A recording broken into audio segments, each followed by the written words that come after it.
She was always in my way and really annoying, my husband said angrily right to the end.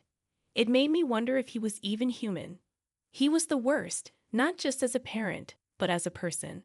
I felt sorry and determined to get revenge as I stood in front of everyone at the funeral, reading the letter our daughter left behind. When I read it, my husband's face turned pale. Then my father-in-law angrily asked what I was doing. Revenge was about to begin. My name is Elma. I'm a 40-year-old housewife. I've been married to Carl for 15 years. We met in high school, became classmates, and eventually started dating. We got closer during a school project and continued dating through college. After college, Carl got his own place, and I often visited him. We both started working, but we still made time for dates and trips. 3 years into our working lives, we decided to get married. Since we had dated since high school, meeting each other's families went smoothly. Our wedding was attended by many people, including our high school classmates. We started our married life happily. 3 years later, our daughter Rosa was born. Carl was thrilled when he held Rosa for the first time. He promised to protect our family, and I thanked him. He seemed so reliable and larger than life. After giving birth, I worked part-time at Carl's company to spend more time with Rosa. Raising her was joyful, and every milestone filled us with excitement. Carl regretted missing some moments, but enjoyed spending time with us on his days off. As Rosa grew, we enjoyed taking her to different places and watching her experience new things. We were excited about her future dreams and the journey she would take. Everything changed when Rosa was in the 3rd grade. I was working part-time when suddenly I got a call from the hospital. Rosa had collapsed during class. I rushed there in a panic, and my husband left work early to join me. The doctor gave us the shocking news. Rosa had a rare disease, and she probably only had about a year to live. We were devastated. As time passed, Rosa grew weaker. 6 months later, she couldn't walk properly and had to stop going to school. We spent most of our time in hospitals or at home. Eventually, she couldn't even get out of bed.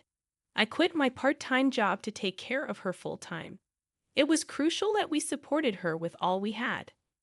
Around this time, my husband's attitude started to change. He would easily get in a bad mood at home. Even simple things like dinner would set him off. He complained about everything and was always irritable. The atmosphere at home became tense whenever he was around, but it was peaceful when it was just Rosa and me. He started coming home late, claiming it was because of overtime. I felt relieved when he was late because his presence was mentally exhausting, but I also felt lonely. He stopped caring about Rosa and refused to spend time with her, saying it was enough to take care of her during the day. My daughter was fighting hard to live, but my husband couldn't see her efforts. Instead of praising her, he complained about having to be involved as a parent. His overtime increased, and he started staying out overnight without telling me where he was or what he was doing. I couldn't understand why he was so distant and busy all the time. I had developed a dislike for my husband, so the days without him felt more comfortable. Even when he was home, we barely spoke, and he seemed to sense the tension and didn't try to talk to me more than necessary. But my daughter seemed sad about it. "Did you and Dad fall out?" she asked. "You hardly ever talk when you're together. Most of the time, I hear voices and you're fighting." "I'm sorry, I didn't mean to worry you," I reassured her. "But it's okay. We're not on bad terms. Dad's just really busy with work, so when he's home, he's resting."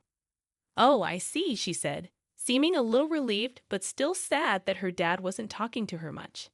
"Did Dad start to dislike me after I got sick?" "That's not true at all," I assured her. "A parent can't hate their child. Like I said, he's just busy with work. Don't worry, he doesn't hate you." After putting our daughter to bed, I sighed. Why am I causing her to worry like this? She's in a life or death situation, and I'm troubling her with this. Summoning my courage, I spoke to my husband when he came home. "Hey, Rosa is feeling lonely. She's wondering if you started to dislike her after she got sick." My husband, who had been listening reluctantly, seemed surprised that our daughter would say such a thing. "Yes, she did. So please, even if it's just a little, talk to her. She's lived past the life expectancy she was given, so it wouldn't be strange if we lost her any time. Let's make sure neither of you has any regrets, okay? I got it, he said begrudgingly and in a low voice. The next day, I deliberately created time for just my husband and daughter to be together while I went out for a couple of hours. When I returned home, I asked him if he had talked to Rosa. He said they did, and then announced he was going out to eat with a friend. Huh. Are you going somewhere? I asked. Yeah, I'm going out to eat with a friend. Why don't we all have dinner together as a family? He replied. I've been invited, so I can't say no. I've done my part by talking to Rosa. It's time for you to let me go, he said before leaving the house. I felt like nothing had been resolved. Maybe my husband was just going through the motions out of obligation. At that moment, I decided to stop expecting anything from him. It was enough if I cherished our daughter. And that's what I did. They were all smiles in front of Rosa. But once she fell asleep, their faces filled with pain and loneliness. It really is unfair of God, they said. Why couldn't it be an old-timer like me instead of a good kid like Rosa? My parents stayed until the very last minute before my husband was due back. Rosa had been happy to talk to her grandparents after so long. As time went on, Rosa's condition worsened, and she had to be hospitalized. I visited her every day, but my husband never came. Instead, when he returned home early, he would send angry messages on WhatsApp, upset about dinner not being ready. At this point, I thought it would be better if I didn't have a husband who couldn't cherish his own daughter. But without his work, I couldn't spend all this time with her. His work allowed me these moments with her. Not only my parents but also my in-laws came to visit her often at the hospital. Rosa always seemed happy when someone came to see her. We even celebrated her 12th birthday in the hospital room. But about a month after her birthday, Rosa's condition worsened, and she passed away. I was devastated and broke down crying. My parents tried to comfort me, but they ended up crying with me. Still, we had to see Rosa off properly. Together with my parents, I arranged and prepared for the funeral. We arrived early at the funeral parlor, but my husband was irritable about having to get up early. He hadn't been reachable when Rosa passed away, and he had the gall to say he was on a business trip. He tried to light a cigarette in frustration, and I sharply told him to go to the smoking area. As he walked away, he said something awful to our sleeping daughter. You were such a pain, always in my way, right to the end. I was speechless and rendered motionless by his horrible words. When I came to, I went straight to the coffin. I'm sorry. I will take revenge in your place, I told my daughter with determination. I could never forgive him. Then the funeral began. Unbelievably, my husband, who had just said such terrible things, pretended to cry in front of the relatives, saying Rosa's name as tears streamed down his face. I knew it was an act because I saw him apply eye drops before walking up to the coffin. The relatives, not knowing any better, misunderstood and started crying too. Unforgivable. I was determined to reveal his true nature, no matter what. As the funeral was drawing to a close, it was time to read the letter left by my daughter. What? There's a letter? My husband was clearly surprised, not having known about it. Yes, there is. I have to properly convey the words she left behind to everyone, I replied. I stood before the funeral attendees and began to read my daughter's letter aloud at the microphone. The letter was mostly words of gratitude to me for the care I had given her. With each word I read, tears came, and I choked up. The relatives also started to cry along. But as I got to the part about my husband, I took a deep breath. To Dad, I read, Against Mom, who was always by my side, you seemed to avoid coming home as if you were avoiding us. Even when you came home, all I could hear was your voice yelling at her in my room. Dad used to make time to play with me when I was little, taking me on drives to all sorts of places. But after I got sick and became bedridden, Dad seemed like a completely different person. Mom always pretended to be strong in front of me, but I could tell she was really struggling with how Dad was behaving. It hurt me, thinking maybe it was my fault things turned out this way, but it seems that wasn't the case. Remember the day Mom went shopping, and it was just Dad and me at home? You came to my room and talked to me. Then, maybe because Mom asked you to, I was so happy. It felt like the old Dad had come back. But then, thinking I was asleep, you took a phone call. You were talking to a woman I don't know. I heard everything. You were planning a week-long trip. Did you enjoy the Disney trip you went on behind our backs? And you told that woman on the phone that you loved her.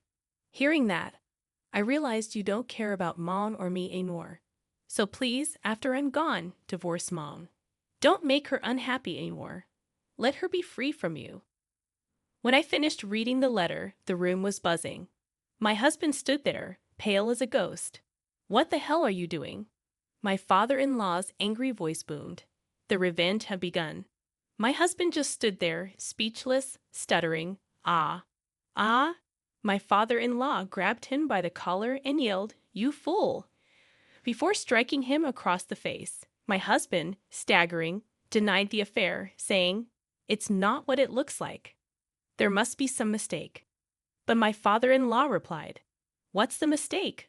Rosa would never lie." My husband stuck to his denials, holding the microphone. "I haven't had an affair," he insisted, but I wasn't buying it. "I've already caught you. Stop with the futile resistance," I told him. Yes, I had seen my daughter's letter beforehand and hired a private investigator. I had gathered plenty of evidence of my husband's affair. I showed the photo on my smartphone to everyone at the funeral. All the relatives attending glared at my husband. "How could you go on an affair trip when your own child's life was hanging by a thread? You're finished as a human being. I didn't raise you to be such a terrible adult." My parents disowned him. My husband collapsed on the spot, trying to escape the pain. That's no excuse for having an affair. And if that were true, you would have spent more time with Rosa. Don't lie now when we've come so far, I admonished him. Then I heard from his parents that he was asking them for money for Rosa's medical expenses because it was so costly. You exploited your daughter's illness to collect money and have an affair, didn't you? I accused him. Don't give me that. How dare you do such low things and then talk about suffering? Rosa was the one suffering the most, fighting desperately to survive her illness. To have a father like you, Rosa was the one to be pitied. I shouted at him with all my might. He fell on his butt, let out a small yelp, and then hurriedly ran away from the place. After that, I reset and continued with my daughter's funeral. My in-laws apologized deeply and offered to help with the divorce and alimony in any way they could. I proceeded with the divorce and demanded alimony through a lawyer introduced by my father-in-law. But that wasn't enough for me. I took the house my husband had bought and also told everyone at his workplace about what he had done. My ex-husband quickly lost all credibility at the company and was demoted and sent to work in a remote location. He asked his affair partner to come with him, but she promptly dumped him, saying she had no interest in a man without money. In the end, to his affair partner, my ex-husband was just a rich plaything.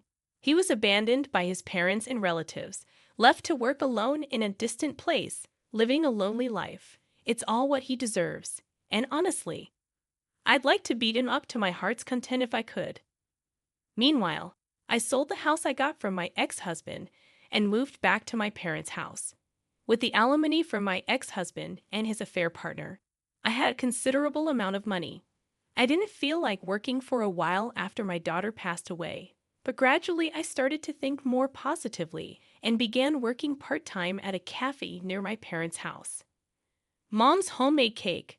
Rosa loves it so much. I remember my daughter saying that. Now I bake sweets every day while working at the cafe and honing my pastry skills. I hope to one day serve my own creations on the menu. Just like how my daughter was happy eating my cake, I want to see someone else smiling while eating my cake for my daughter's sake. I have to live my life to the fullest. With that thought, I put my all into working towards my dream.